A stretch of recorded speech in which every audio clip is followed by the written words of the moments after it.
Hello, hello, hello, everyone, and thanks for joining me today. In this video, I am going to be giving you an important tip to help increase your online traffic and to help improve your search engine optimization, which is, in other words, help you improve how you come up when other people are searching for the solution that you offer. Before I go any further, for those of you who don't know me, I am Megan Hudson. I'm a business and marketing coach, and I specialize in helping you find and define your niche and to market your practice or business without spending a cent. In the intro to this video, I have also given a link to a free guide that I've written. It's an ebook with 5 insider secrets on how to market your practice or business without spending a cent. And I promise you that they're all really, really easy things to do, and you don't need to have an advanced degree in computer programming or social media content strategy or anything in order to implement them. So let me know in the comments whether or not you're watching this live or on the replay. And if you've got any questions, feel free to drop them into the comments. I will come back and answer any questions that come up during the course of this video. But let's dive right in. So yesterday I was at my hairdresser, and he had a really funny story to tell me. In fact, I actually changed the content of my video, of the video that I was intending to do today, based on the story that my hairdresser told me yesterday, because it really was a great lesson in how we can never automatically assume that that something is going to be where we think we will find it. And we can also never assume that other people know exactly what we mean when we say something. So on with the story. My hairdresser had been doing some do-it-yourself at home, and it was over the weekend. He hadn't finished, and so he packed his drill and so on and so forth neatly away in his dressing room. He was working upstairs to put up some pictures, and he was going to come back to it and finish it the following weekend.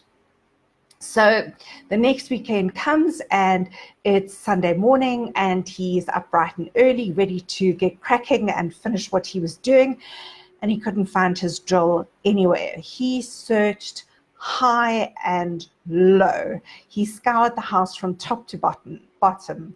Eventually, he hunted down his gardener to find out whether or not he had the drill and was using it. And finally, in desperation, he phoned his domestic worker to ask her if she had seen the drill and if she knew where it was. Well, the domestic worker said she'd left it in the braai. And I know that the word braai is quite a colloquial South African term. So for those of you who are watching who aren't from South Africa, a braai is what we call a barbecue. Anyway, he was kind of scratching his head and wondering what a drill, what on earth a drill had to do with a barbecue. But he duly went down to his outdoor entertainment area, and he opened up his gas braai, his gas barbecue, his gas cooker, I think you might call it overseas, and nothing was there. So again, he turned his outdoor entertainment area upside down looking for this drill, and he still couldn't find it. He searched in and around everything, and no luck. So eventually he decided to give up, and later that Sunday afternoon, he went upstairs to his dressing room to bring his laundry basket down. He's very industrious, my hairdresser. And as he was bending down to pick the laundry basket up, something caught his eye. Now, he has got a very large house and a very, very large dressing room. And one of the things that he keeps in his dressing room is his sunbed, his, tanning bed. And blow me down if in between the lid and the base of his sunbed, there was his drill. Now, I suppose to some people, a sunbed does actually barbecue human beings. And if you didn't know any better and we're trying to describe a sunbed to somebody who'd never come across one in their life before, well, a braai or a barbecue is a bit of fuzzy logic, but it works. So the point I'm trying to illustrate is that our logic for how we categorize or file or title our online content might be quite different for our potential clients, especially when our potential clients' first language possibly isn't English. And the way that they might search to find us or our content online they might use completely different terminology to what we think would be logical to use.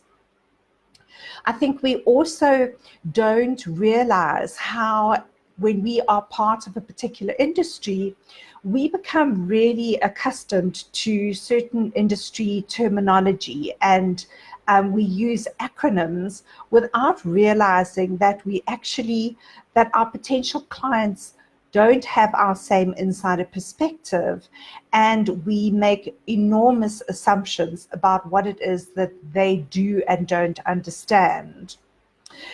We also know that the predictions are that by the end of 2020, that's the end of this year, more than 80% of online searches are going to be voice searches.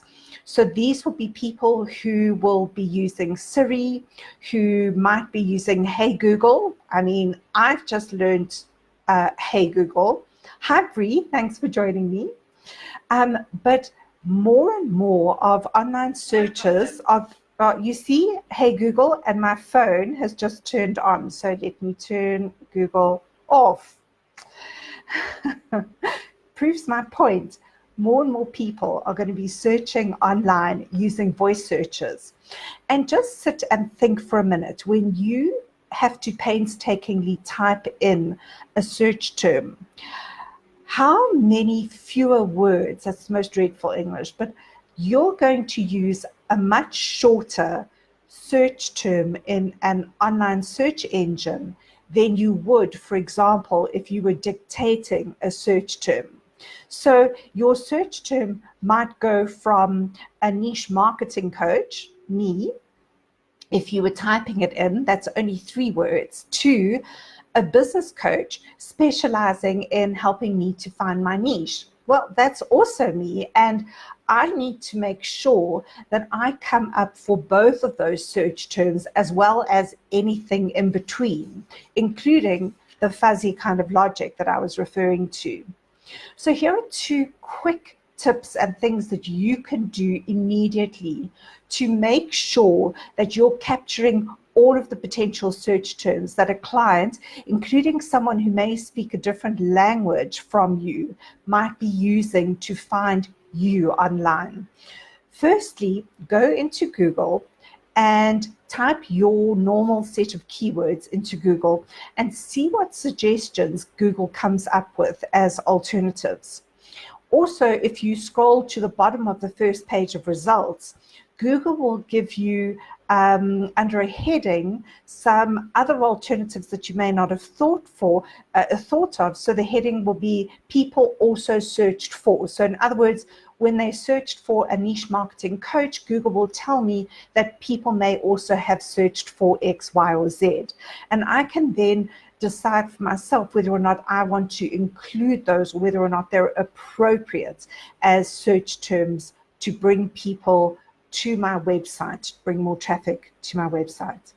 The second thing you can do is just do a bit of a, informal research or straw poll amongst your family, friends, colleagues, and peers, and ask them what search terms they would use if they were searching for you.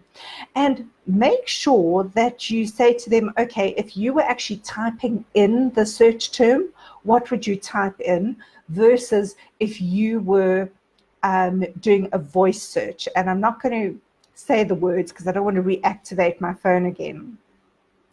But I'd love to know, for example, what other search terms you would use to find me or someone who offers my services. Put them in the comments below, and if and when I use them, I will tag you. How about that? So let's recap quickly. We've looked at how we don't always think the same way as our potential clients, and how we might use completely different terminology or keywords to describe the same thing. I've given you a great example of somebody using some interestingly funny logic, and I can guarantee that you will never look at a sunbed in quite the same light again.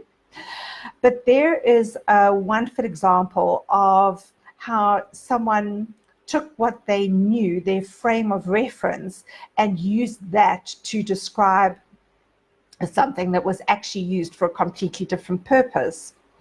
We've spoken about how voice searches are going to become the norm, and that when people search on the internet, they put in far more content or use far more detailed descriptions compared to when they are just typing in a search term. And so you need to make sure that you are going to come up for those types of searches as well as just the typed in word searches.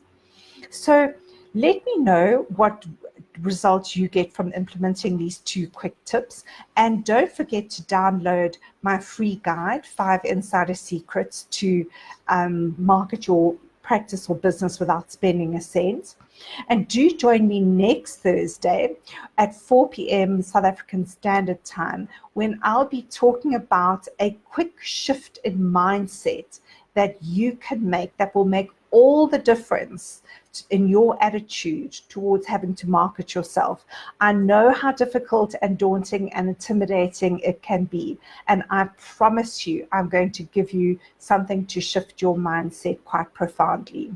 I'll also have an exciting free giveaway that will help you develop almost a month's worth of online content from only one source. So I hope that you will join me next week, and thanks to everybody who's joined me today. Ta-ta for now.